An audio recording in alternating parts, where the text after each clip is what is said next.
Programme വെച്ചപ്പോൾ വളരെ ചുരുക്കം പേരെ വിളിച്ചുള്ളൂ. എല്ലാവരെയും സിനിമാ രംഗത്തുള്ള ഒത്തിരി സുഹൃത്തുക്കളുണ്ടെങ്കിൽ ഞാൻ വളരെ കുറച്ച് പേരെ ഇതിൻ്റെ അകത്ത് വിളിച്ചിട്ടുണ്ട്. അത് വേറെ ഒന്നുമല്ല, അങ്ങനെ ഒരു വലിയൊരു രീതിയിലൊരു ചടങ്ങായിട്ട് ഇതിനെ ഞാൻ കണ്ടില്ല. അതുകൊണ്ട് മാത്രമാണ്. എന്തായാലും എൻ്റെ ഏറ്റവും അടുത്ത ആൾക്കാരെല്ലാം ഇവിടെ എത്തിയിട്ടുണ്ട്. ഞങ്ങളുടെ ഒരു കുടുംബ സംരംഭമായ രേവതി കലാമന്ദിർ ഫിലിം അക്കാദമിയുടെ എൻ്റെ ലോഗോ ലോഞ്ചിങ് ആണ്. ഞങ്ങൾ അടുത്ത മാസമാണ് ഇത് തുടങ്ങുന്നത്. തിരുവനന്തപുരത്താണ്. അപ്പോൾ അതിൻ്റെ മുന്നോടിയായിട്ടാണ് ഇങ്ങനൊരു കാര്യം ഇവിടെ.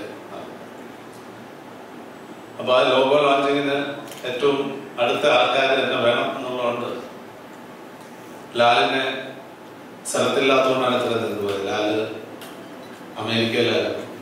പെരിച്ചാഴിയുമായി ഷൂട്ടിങ്ങിനായിട്ട് 2 മാസമായിട്ട് അമേരിക്കയിലായിരുന്നു. അതുകൊണ്ടാണ് ഇത് ഇത്രയും നിന്നുപോകാൻ ഉണ്ടായത്. പ്രിയനും ഇന്ന് ഇവിടെ വന്നു. ഇതിനു വേണ്ടിയിട്ട് തന്നെയാണ് പ്രിയനും എത്തിയത്. ഞങ്ങളൊക്കെ എല്ലാവരും വരെ ഞങ്ങളൊക്കെ ഒരുമിച്ചാണ് സിനിമയിലേക്ക് എത്തിപ്പെട്ടത്. അങ്ങനെ പലരും പല വഴിക്ക് ഞാൻ പ്രൊഡ്യൂസറായി, ലാൽ നടനായി, പ്രിയൻ സംവിധായകനായി, എല്ലാവരും അവരവരുടെ നിലയിൽ സിനിമയിൽ ഇപ്പോഴും ഉറച്ച് നിൽക്കുന്നുണ്ട്. അത് തന്നെ ദൈവാധീനം. അതായത് ആദ്യമായിട്ട് ഇവിടെ എത്തിപ്പെട്ട എല്ലാവർക്കും, പ്രത്യേകിച്ച് ഞങ്ങള് ഗുരുതുല്യനായിട്ട് സ്നേഹിക്കുന്ന ജോഷിയേട്ടൻ ഉൾപ്പെടെ ഉള്ള ആൾക്കാർ ഇവിടെ എത്തിയതിൽ വളരെ സന്തോഷമുണ്ട്. പിന്നെ രാജശാനുണ്ട്, ഞങ്ങളുടെ ഏറ്റവും സീനിയറായിട്ടുള്ള പ്രൊഡ്യൂസർ, അദ്ദേഹം എത്തിയിട്ടുണ്ട്. അങ്ങനെ കുഞ്ചേട്ടനുണ്ട്, രാജശാനുണ്ട്, സിബിയുണ്ട്. സിബിയൊക്കെ ഞങ്ങളുടെ കൂടെ ഞങ്ങളൊക്കെ ഒരുമിച്ചാണ് സിനിമയിലേക്ക് വന്നത്. അപ്പോൾ ആ സന്തോഷം പങ്കുവെക്കാൻ എല്ലാ പഴയ ആൾക്കാരും നമ്മുടെ കൂട്ടത്തിലുള്ളത് അങ്ങനെ തന്നെ വേണം എന്നുള്ള ആഗ്രഹം കൊണ്ടാണ് ഇത്രയും താമസിച്ച് നമ്മൾ ലോഗോ പ്രകാശനം ചെയ്തത്. എന്തായാലും ഞാൻ നീട്ടുന്നില്ല. ലാലിനും ഷൂട്ടിങ്ങിന് പോകാനും ഒക്കെ സമയമായി. ബാക്കിയുള്ളവർ ഇപ്പം തന്നെ നമ്മൾ താമസിച്ചിരുന്നു. എല്ലായിടത്തും ട്രാഫിക് ബ്ലോക്ക് ആയതുകൊണ്ടാണ് ഇങ്ങനൊരു താമസം ഉണ്ടായത്. അത് സദയം ക്ഷമിക്കണമെന്ന് എല്ലാവരോടും പറയുന്നു. സുരേഷ് ഇവിടെ പറഞ്ഞതുപോലെ കിൻഫ്ര പാർക്കിലേക്ക് ഒരുപാട് ആൾക്കാരെ കൊണ്ടുവന്നത് സുരേഷാണ്. മദ്രാസിൽ നിന്ന് മലയാള സിനിമ കേരളത്തിലേക്ക് മാറി വരുന്നൊരു കാലഘട്ടത്തിൽ അതിൻ്റെ പുറകിൽ വളരെ ശക്തമായി പ്രവർത്തിച്ച ഒരാളും സുരേഷാണ്. ഒരുപക്ഷെ അതുകൊണ്ടാകാം പ്രസാദ് ഇങ്ങനെ വളരെ ആൾക്കാർ കേരളത്തിലേക്ക് വന്നത്. ഞാൻ ഉൾപ്പെടെ വിസ്മയ സ്റ്റുഡിയോ വളരെ ഭംഗിയുള്ളൊരു ക്യാമ്പസാണ്. എൻ്റെ അകത്ത് മാജിക് അക്കാദമി തുടങ്ങാൻ പോവാണ്. എൻ്റെ അകത്ത് ആനിമേഷൻ സെൻ്ററുണ്ട്. സുരേഷും അതുപോലെ സ്ഥലമെടുക്കുകയും പിന്നെ അത് ഡബിങ് ഒക്കെ ആയിട്ട് മാറിയിട്ട് കുറച്ചാൾ വെറുതെ ഒക്കെ. എന്തായാലും ഒരു വലിയ ഒരു പ്രസ്ഥാനമാണ് പറയാൻ പോകുന്നത്. സിനിമയ്ക്ക് ഒരുപാട് പ്രതിഭകളെ സംഭാവന ചെയ്യാൻ ഈ പ്രസ്ഥാനത്തിന് കഴിയട്ടെ. വളരെ വർഷത്തെ സിനിമയിലെ എക്സ്പീരിയൻസ് ഉള്ള ആളാണ്. നിർമ്മാതാവായിട്ടും അഭിനേതാവായിട്ടും സിനിമകളിലൊക്കെ അഭിനയിച്ചിട്ടുണ്ട്. അതുകൊണ്ട് എൻ്റെ ഇവിടെ തന്നെയാണ് ആദ്യം സിനിമ അഭിനയിക്കുന്നത്. അതിനെപ്പറ്റി ഞാൻ പറയുന്നില്ല. തമാശയായിട്ട് പറഞ്ഞാലെങ്കിലും ഏറ്റവും നല്ല രീതിയിൽ ഈ പ്രസ്ഥാനം മുന്നോട്ട് നടത്താൻ കഴിവുള്ള ഒരാളാണ് സുരേഷ്. ഞങ്ങളുടെ എല്ലാവരുടെയും പിന്തുണ ഏത് രീതിയിലായാലും ഉണ്ടാകുന്നതാണെന്ന് പറയുന്നു. മലയാള സിനിമയിൽ എല്ലാവരും ഈ പ്രസ്ഥാനത്തിൻ്റെ പുറകിൽ തീർച്ചയായിട്ടും പ്രവർത്തിക്കാൻ തയ്യാറാണെന്ന് പറയുന്നു. എല്ലാവർക്കും നന്മോരട്ടെ. രേവതി കലാമന്ദിർ തീർച്ചയായിട്ടും ഒരു വലിയ പ്രസ്ഥാനമായിട്ട് മാറട്ടെ, ഉണ്ടാകട്ടെ എന്ന് പ്രാർത്ഥിക്കുന്നു. നന്ദി. നമസ്കാരം. പറഞ്ഞതുപോലെ ഇതൊരു നല്ലൊരു സിനിമാ പാഠശാലയായി വളരട്ടെ എന്നും ഒരുപാട് പ്രതിഭകൾ ഇവിടെ നിന്ന് ഉണ്ടാവട്ടെ എന്ന് പ്രാർത്ഥിച്ചുകൊണ്ടാണ് ഞാൻ തുടങ്ങുന്നത്. അതായത് ഞങ്ങളൊക്കെ സിനിമ തുടങ്ങിയ കാലത്ത് സിനിമ മെക്കാനിക്കലും അനലോഗും ഒക്കെ ആയിരുന്നു. അവിടെ നിന്നൊരു ട്രാൻസ്ഫോർമേഷനാണ് ഇന്ന് ഡിജിറ്റലും ഇലക്ട്രോണിക്കും ഒക്കെ ആയി മാറിയത്. എങ്കിലും ബേസിക് സിനിമ, അതായത് ഇന്നും നമുക്കറിയാം മിനി എഡിറ്റേഴ്സ് സിനിമ അപ്പോൾ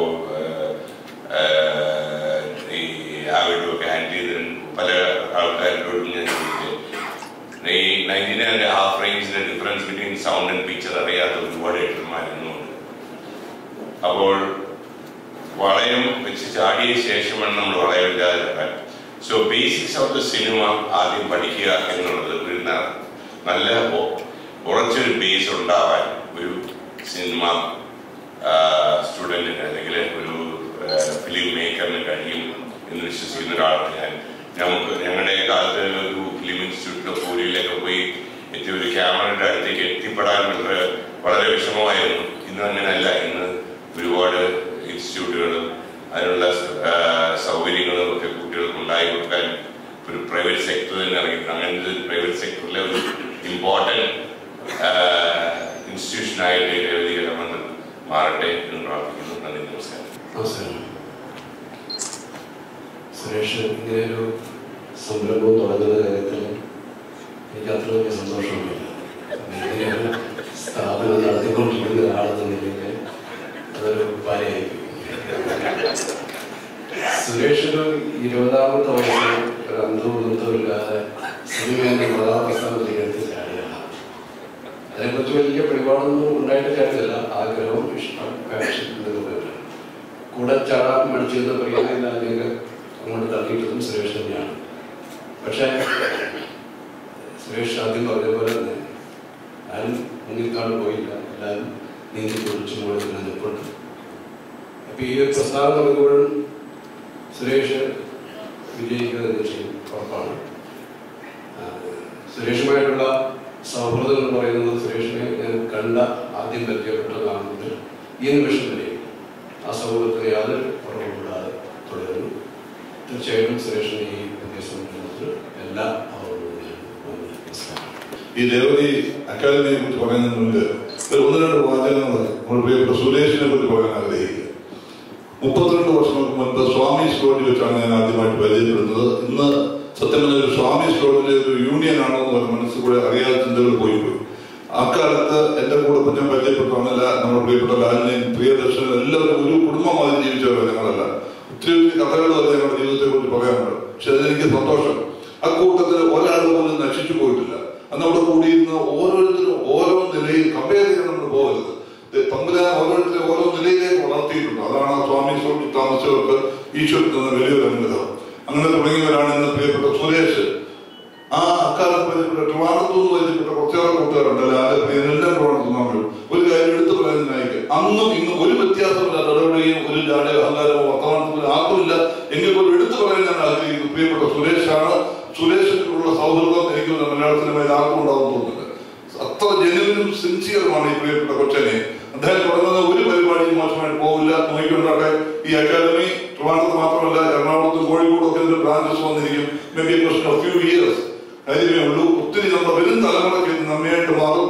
സിനിമയെ സീരിയസ് ആയിട്ട് കാണുന്ന തലമുറയ്ക്ക് ഈ അക്കാദമി വലിയൊരു അനുഗ്രഹമായിട്ട് മാറും. രേവതി കലാപതിന്റെ വിജയാശംസിച്ചുകൊണ്ട് എന്റെ വാക്കുകൾ ചിരിക്കുന്നു. പിന്നെ എന്റെ ചെവിയിൽ ഒരു സന്ദേശം അദ്ദേഹം പറഞ്ഞ് എന്റെ അഡ്മിഷൻ ഫീ കിട്ടിയിട്ട് വേണം അടുത്ത പടം തുടങ്ങാൻ. എല്ലാ ആശംസകളും. ഇത് ഗംഭീരമാകും. മറ്റു കാര്യങ്ങളൊക്കെ പലരും പറഞ്ഞു കഴിഞ്ഞു. എനിക്ക് സണ്ണിയോട് ഒരു റിക്വസ്റ്റ് ഉണ്ട്. സുരേഷിൻ്റെതായ ചില പാഠങ്ങൾ അദ്ദേഹം ഇതിൽ ആഡ് ചെയ്യാൻ പറയും. ഒരു കാരണവശാലും ആഡ് ചെയ്യുന്നത്.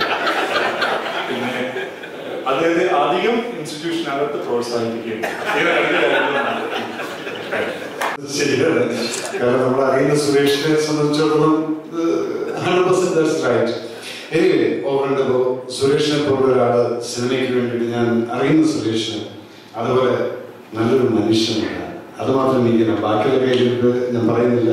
But you are a good man and this institution is going to be a big success and we all pray to God for that and let it be a big success. Thank you so much. നമ്മൾ പറയാറുണ്ട്, a man character is not what he says but what he does. ഇന്നത്തെ പത്രത്തിൽ വാചനമേളയിൽ ഒരു സംഗതി എല്ലാവരും വായിച്ചിട്ടുണ്ടാവും. പക്ഷേ എൻ്റെ ഈ തലമുറയിൽപ്പെട്ട ആൾക്കാർക്കൊക്കെ അത് വളരെ ഇൻസ്പയർഡ് ആയിട്ടുള്ള ഒരു വാക്കായിരുന്നു. രതീഷ്, നമ്മുടെ വീട്ടുമായ മികച്ച നടനായിരുന്ന രതീഷിൻ്റെ ഭാര്യ പറഞ്ഞ ഒരു വാക്ക്, ഞങ്ങളെ സഹായിക്കാൻ സുരേഷ് ഗോപിയും സുരേഷ് കുമാറും ഉണ്ട് എന്ന്. പിന്നീട് ഞാൻ ആ ഇൻ്റർവ്യൂയെ കുറിച്ച് എൻ്റെ സുഹൃത്തുക്കളോട് ആലോചിച്ചപ്പോൾ പറഞ്ഞപ്പോൾ ആ ഇൻ്റർവ്യൂ ഞാൻ വായിക്കാനിടയായി. അപ്പം ആ മനുഷ്യൻ്റെ മകൻ അദ്ദേഹത്തിനോട് ചോദിച്ചു, അത്രേ എന്തിനാണ് ഞങ്ങളെ സഹായിക്കുന്നത്? അപ്പോൾ വളരെയധികം ശോഭിച്ചുകൊണ്ട് സുരേഷ് പറഞ്ഞു, ഞാനും നിന്റെ അച്ഛനും തമ്മിലുള്ള ബന്ധം നിനക്കറിയില്ല. ആ ഒരു മനസ്ഥിതിയുള്ള മനുഷ്യന്റെ എന്ത് സംരംഭവും വിജയിക്കും. നന്ദി. Thank you. ഗുരുതുല്യരായ ആളുകളാണ് വേദിയിലിരിക്കുന്നത്. നിരവധി സുഹൃത്തുക്കൾ അവിടെയും ഉണ്ട്. അതിനിടയിൽ അല്പം പരിഭ്രമം ഉള്ളത് ഞാൻ മറച്ചു വയ്ക്കുന്നത്. 30 വർഷത്തെ നിസ്തുലമായ സിനിമാ നിർമ്മാണ പാരമ്പര്യത്തിന് ശേഷം ഇങ്ങനെ ഒരു സ്കൂൾ, ഫിലിം പഠന വിഷയമാക്കിയിട്ടുള്ള ഒരു സ്കൂൾ സ്ഥാപിക്കാൻ വേണ്ടി ശ്രീ സുരേഷ് കുമാർ മുൻകൈയെടുത്ത്, നേരത്തെ പറഞ്ഞതുപോലെ രാജീവ് കുമാറാണ് ഏതോ ഒരു നിമിഷത്തിൽ പറഞ്ഞത്, ഇതിന്റെ സണ്ണി ഇങ്ങനെ കുറെ കാലമായിട്ട് പഠിപ്പിച്ച് നടക്കുന്നുണ്ട്. അപ്പം സണ്ണിയോട് ഇതിന്റെ കുറച്ച് കാര്യങ്ങളൊക്കെ ചോദിച്ചാൽ അത് നമുക്കൊരു ഇത് ചെയ്യും എന്ന് പറഞ്ഞിട്ട് ഞാൻ അവിടെ ഈ ക്യാമ്പസിൽ പോയിട്ട് ആ കെട്ടിടം കണ്ടപ്പോഴത്തേക്ക് I fell in love with that building. അത്രയ്ക്ക് മനോഹരമായ ഒരു ക്യാമ്പസാണ്.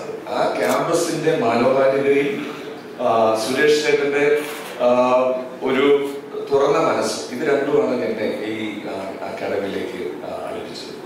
അപ്പോ ഇത് വെറുതെ ഒരു പിന്നെ 2 വർഷത്തെ കോഴ്സാണ് നമ്മൾ ഇവിടെ പ്ലാൻ ചെയ്തിരിക്കുന്നത്.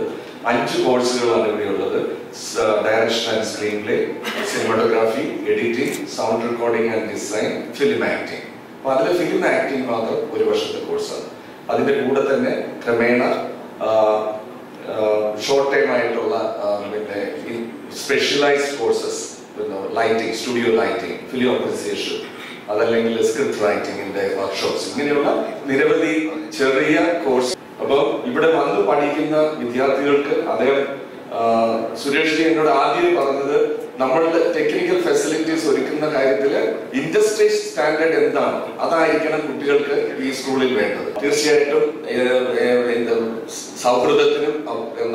സൗഹൃദത്തിനും അപ്പുറത്ത് സിനിമയോടുള്ള സ്നേഹവും എല്ലാം കൂടി ചേർന്നിട്ട് ഇത് മികച്ച രീതിയിൽ കൊണ്ടുപോകാൻ സാധിക്കുമെന്ന് ഞാൻ പ്രതീക്ഷിക്കുന്നു.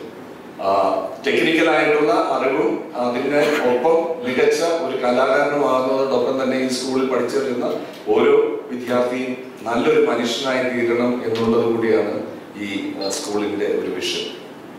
എല്ലാവർക്കും നന്ദി. ഇവിടെ വന്ന എല്ലാവർക്കും എന്റെ സ്വന്തം പേരിൽ നന്ദി.